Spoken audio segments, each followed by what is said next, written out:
Welcome back to Girls Leading STEM. This is my conversation with Melanie Garvey, a web designer and owner of Baked in Code. So without further ado, here is the interview. Thank you. And there we go. We're good. Awesome. So how are you doing today? Not too bad. Just getting through the week. So. Yeah, it's almost Friday, so. Whew. Yeah, exactly. Cool. So I have a couple of questions I wanted to ask you about like your career and your and what you do right now. So for the first question, so tell me a little bit about yourself and what you currently do right now. Well, I kind of came to.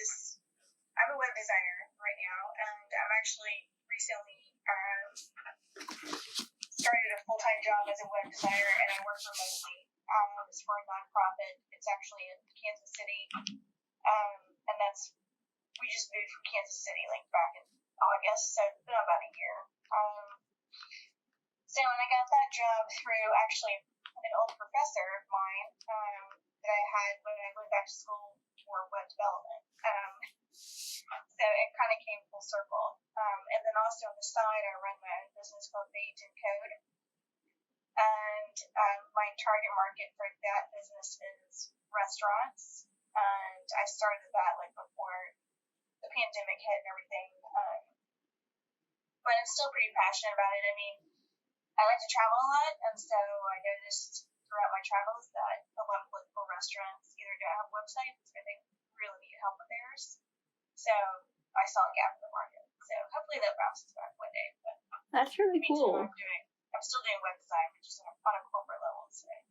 That's really cool. So you talked about going back to school for web development. So where did you go to college and what did you major in? Well, when I was initially out of high school, I went to Alabama for college, and then I got a bachelor's degree in history. And because I'm really good at writing, I just like kind of assessing situations and making arguments, I guess you could say. And after that, like I ended up getting a job because of my writing skills. I ended up getting a job in marketing, and I moved to Atlanta. And I worked for different advertising agencies for about 15 years, but that field is incredibly unstable because clients change agencies a lot, which could make unemployment rates at agencies vary a lot. So I was just kind of really burnt out from that, and I was actually, as a creative outlet, I was writing a movie blog on my side, just in my spare time, and I was like, well, how do I make this look how I want it to look? And that's how I found code. And so I started taking some coding classes on the weekends, and then I talked to there was a bunch of women that were teaching the class. It was called, the association was actually nonprofit that came from was called Kansas City Women in Technology. And so the more I talked to them, the more I realized you could do this for a living, you know. So I finally decided to just quit my job and go back to school full time.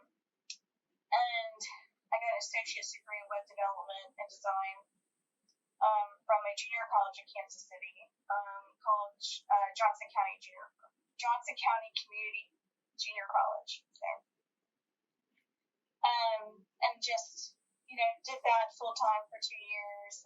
Got to know my professors and all my classmates, and I had another job in tech right after I graduated, but that just wasn't a good fit for me.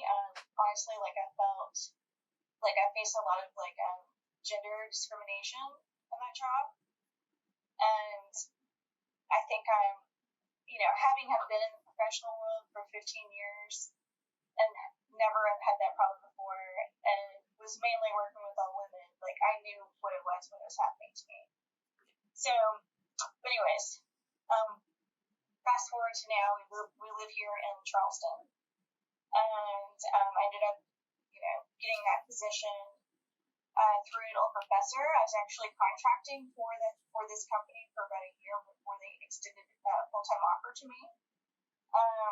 So if you ever have the opportunity to do that, I know it's down the road for you. Yeah. But that's always a good thing to do because interviewing with somebody and taking a job is kind of like marrying them after the first date. Mm-hmm. You know what I mean? Yeah. But if you intern for them or contract for you can decide. You have the better tools to decide whether or not that's good for you. So That's really good advice. that's what I learned this past year. Yeah. And I was really glad you brought up like the gender discrimination thing, because on my gold award I had posted something and I had about 4 or 5 comments saying that there wasn't gender discrimination in the STEM field and in STEM jobs. And so that maybe they haven't experienced it, but I know that's definitely what I experienced. Yeah, and nobody can tell me, that's my truth. So nobody can tell me that's not true. Exactly. I mean, even in high school and stuff, just being in a class of 30 and there's only 4 girls in my class, it's a little startling, and it's just Yeah, and that's how it is at work too, and it's very it's it's microaggressions, So it's just okay, well, we're gonna have a meeting, an impromptu meeting during lunch to talk about this project, and we didn't invite you to lunch, so therefore you don't know what the deal is with the project. Or, it could be something as blatant as well, we had a meeting, we sent out invites to everybody, you're not invited. So yeah, it's just those little things. Yeah, I mean, it's basically kind of it's a different version of the Mean Girls. Yeah. That's such a good way to describe it. Trust me, I mean, we all know, we've all experienced that, and we all know what it is when we experience it. So, I mean, it's an old game, and it's just played by different people in this case, Yeah.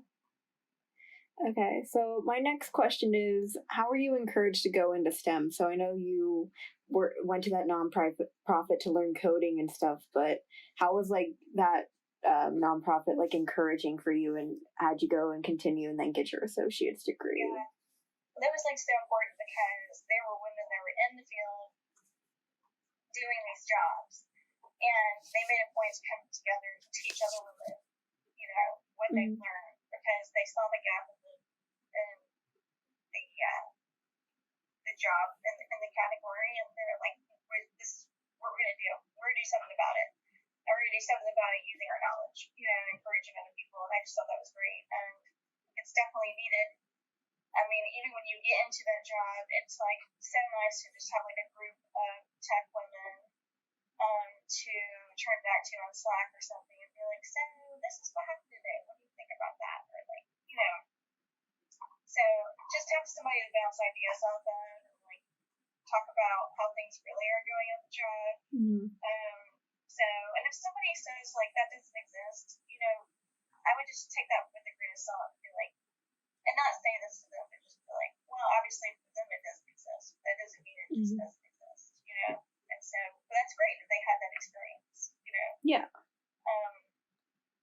But it's definitely still there, and it's there because it shows in the numbers. The numbers don't lie, and numbers in terms of how many women are in the field, period. How many women end up leaving the field, Yeah. And there's something behind those numbers, Yeah, researching those numbers for my project, I knew them, but they were way larger than what I expected them to be. It's a third. It's crazy. Thing that's going to have to change it, and your generation is the one that changes it. But that kind of kept me going.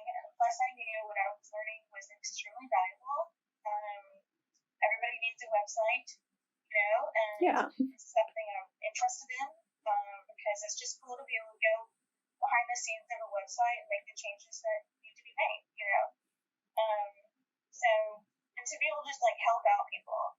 So all of those things really kept me going. I think proving that I can do it, if somebody said, oh, you can't do this, or they discourage me, to me that's just that makes my attitude just be watch me. Yeah, it's just more encouragement, even though they try to discourage you. Yeah, but I mean this is totally the future, and I know what I'm doing is valuable, and I think it's interesting. So. Yeah. You kind of hinted on this a little bit, but do you feel you have an equal opportunity to men in your field? Not really, because you have software development teams, or just development And a lot of times, like, what solution they come to is subjective. I mean, there's a lot of different ways you could do the same thing in tech. So a lot of it, even though it has the same outcome, there's like a lot of different ways to do things. And when you're working on teams like that, there's going to be unconscious bias or conscious bias. So yeah, I do think they do. But in terms of like proving that straight, outright, that's really hard to do because it's like, how do you prove that the Negro at school is like really making your life miserable? Yeah. It's just a bunch of like really small things. So. Yeah. My mom works with a tech company right now, and she's the only female director. That's so ridiculous. It's crazy. I mean, it's a startup and it's only been around for a couple of years, but she's the only great role model, obviously. So it's amazing. Yeah, I mean that's ridiculous because the thing is, the day the computer does not care. Yes. Who you are, does not care what gender you are, like, where you come from, or anything. Yeah, it's what you're putting into the program or the software or whatever. Exactly. Yeah. What's the biggest challenge you've faced as a woman in STEM? I know you talked about like the microaggression, things like that, but like, has there been anything else, or is that kind of really it? That's really it, because what that does is it chips away your self-confidence and makes you think that you don't know how to do what you do know how to do. So that's definitely, hands down, I mean, that's it. I mean, everything else, like, I mean, you can study as much as you want to study. And, getting a degree definitely gave me a leg up on some people that kind of went the route of, like, go into a boot camp. But until you get in there and start doing things, like, that's when the real learning begins. I mean, yeah, it's good to have that. Obviously, you have to have that base of knowledge to even be, kind of, like, accepted into that world. But until you get in there and you start doing stuff and you start figuring out like what your thought process is and so forth, and like what are the sources that you like the most online to look up for questions. I mean, that's when the real learning begins. So it's just so interesting to hear, because I've had a lot of people have like positive experience, like you have positive experiences about being a woman in STEM as well, but it's just so weird because it's the first woman in STEM that I've really heard like all these issues about, and it's just like, I know they're there. It's just interesting to hear that. It's crazy to think about, but I mean, I think the most positive experience I've had is honestly meeting other women in tech. Like there's a lot of where they're incredibly supportive of each other, and again, there's a reason why. And I mean, I keep in touch with them, and I mean, that's the best part. It's like I've really met some genuinely very nice people in tech, and I've met a couple of the guys have been really super great as well. So, but yeah, I think that's the best part, and just also, I mean, you're constantly learning new things, and it's like it's easy to get bored in the job when you're doing. I mean, think about it. You have to like work for 40 years. Yeah. You want something that's like not going to be routine, and with tech, it's never routine. There's always a different problem or a different scenario, and you're always like trying different things, and sometimes it works, sometimes it doesn't work, but in the end, you'll figure it out. So. Yeah. It's just it's an interesting perspective. I like it. So what does it mean to be a woman in STEM to you? Like, what does it mean to be a woman in STEM? I think it's just like continually proving the theory that, like tech is not as, I mean, it's hard, but it's not, with the right attitude and the right kind of support, anybody can do this. And I think that that's a lot of times like where these microaggressions come in. They just feel like some people feel like that you don't belong to their club. Like I came from like the liberal arts. I was a liberal arts background, I had a marketing background, and like I did not fit the mold. And I was like very social, and it's like And, and it's just kind of like they're kind of offended that the cat's out of the bag, I guess, that people are like learning how to do what you do. Yeah. And it's kind of like it's a power thing, I think, to kind of like hoard information and not share it. And even if it benefits you, to share it with people that are your junior, meaning that this will enrich your life in terms of like bring up time, but it will also enrich your life in terms of serving as a mentor. They still feel threatened by giving up that knowledge, So, does that answer your question? It does, yes. I wanted to mention that too. It's so interesting that you came from a history background. Like, I think it's just adding to the way of like you thinking, like you think in that like historical context as well, which is something that you can bring to the table, which is, that's not how I think at all. I think more like logically and like, with facts, which you do in history as well. It's just a different thinking process. Yes, absolutely. And that definitely gives me different questions, and with my marketing background, that absolutely plays into that as well, because you can have a site that works, and that's great, but if it looks like crap, it doesn't speak to your target audience, and it's just another website out there. There's billions and trillions of websites out there. Oh, yes. I would say zillions. So, and ultimately, when you start working, like, the ultimate goal of these websites is to, bring in revenue. So, and it can work, but if it's not designed to speak to your audience and achieve your goals, then, it's not going to move the needle. So. Yeah. It's a really good point.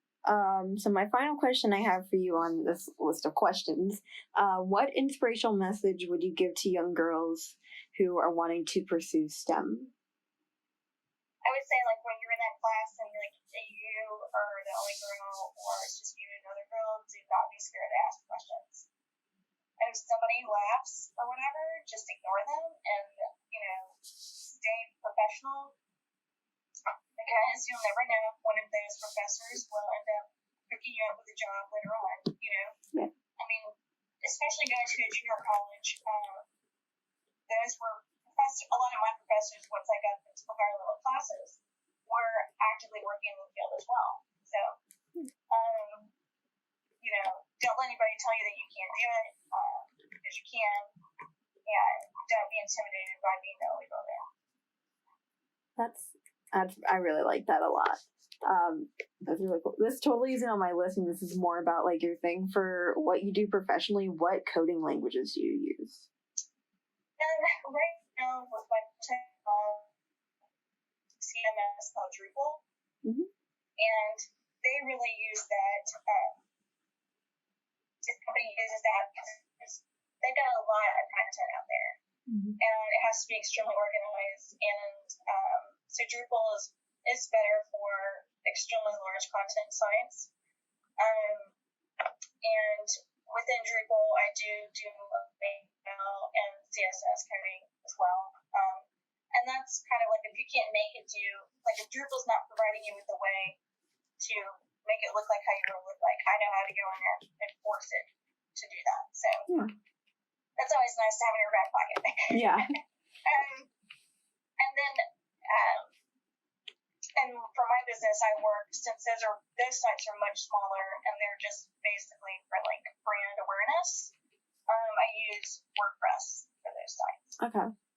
Yeah. Cool. And again, when you're on WordPress, you'll do HTML and CSS if you need to. With Drupal, there's a couple of times where I've had to do some like PHP scripting. And that's just kind of like putting extra touches on websites to kind of make them come alive. Okay. So that was really interesting. So. Yeah, that's really cool. That was just more an interesting thing, because I'm like, everybody uses like different coding languages, and there's like a bajillion out there. What platform you're on, like what your specialty is.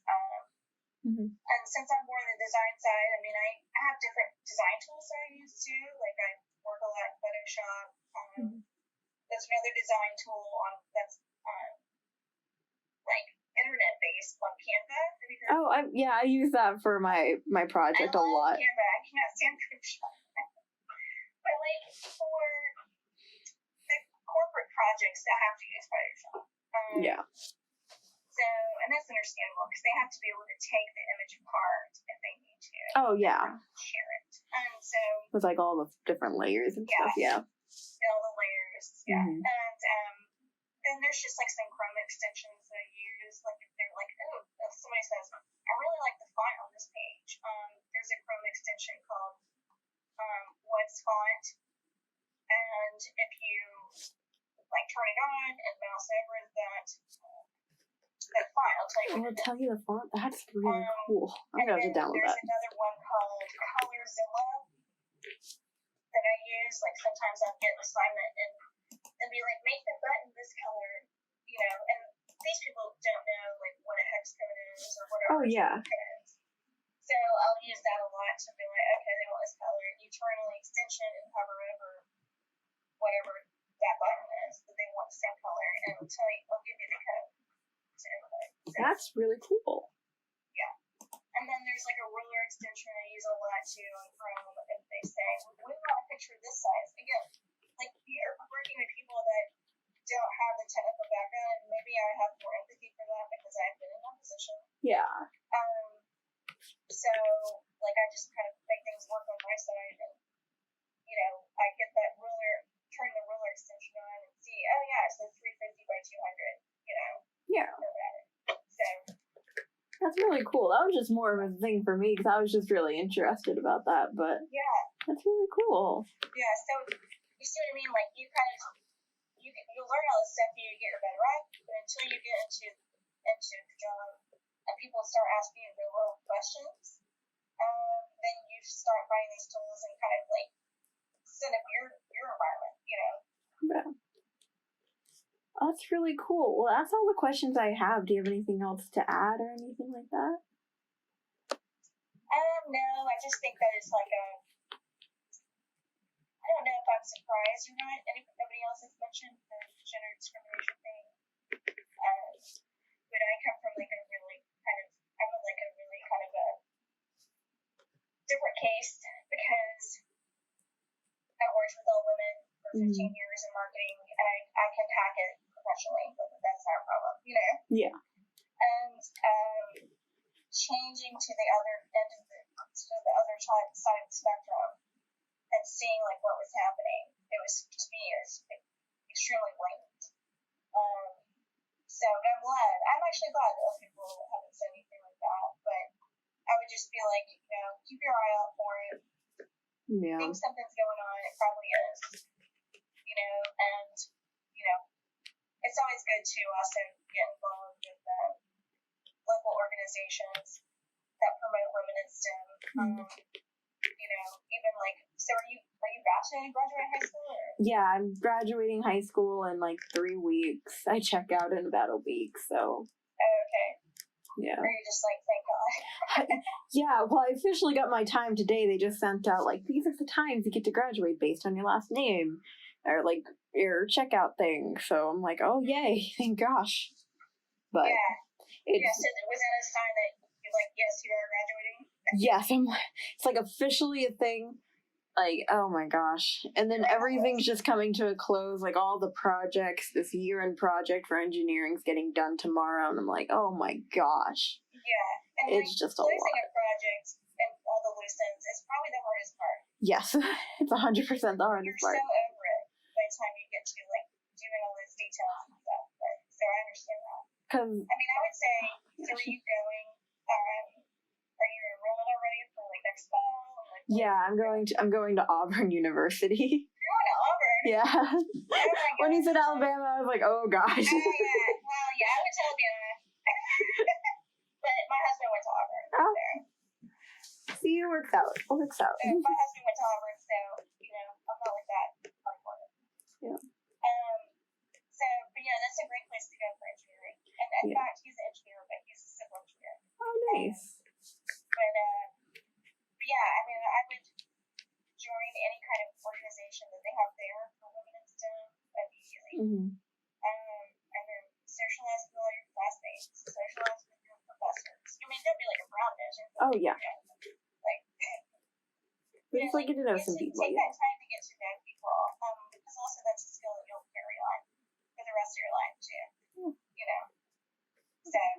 comfortable going into a room and talking to people you don't know. Yeah. You know? Yeah. That's really good advice because I'm not good at that. I'm gonna have to practice that. I completely suck at it. Yeah, I used to be awful at it, but you know what got me to come out of my shell is when I went back to school for the second time, and like, you know, I was like, I'm going to get into this industry, and one way to make sure how to do that is to network. Yes. You know? So, and believe me, like everybody in your class is going to be like complete introverts. Well, I mean, most of them will be introverts, so that will make you stand out, you know. Of course, when you come to class on time and not dressed like you rolled out of an ashtray.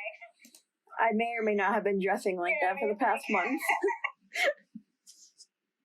You know, because I mean, these people, all your professors, like they even if they don't have another job, I mean, they are pretty much, they know everybody in the industry. So. Yeah. Well, thank you so much for doing this. If you ever come back. Oh yeah, my parents are gonna stay here. They're staying here for a while. Yeah. So. Make sure you join Charleston Women in Technology as well. Yes, definitely. So. Go look into that. Well, thank you so much for doing this tonight. This was really nice, and this really helped a lot. So thank you so much. Yeah, definitely. I'm glad that you found it informative. Definitely enjoy your summer. And, thank you. Have fun going off to college next year. It'll be like one of the most fun times of your entire life. So. I'm looking forward to it. So thank you so much. Have a great night. Okay. Bye. Thanks. Bye.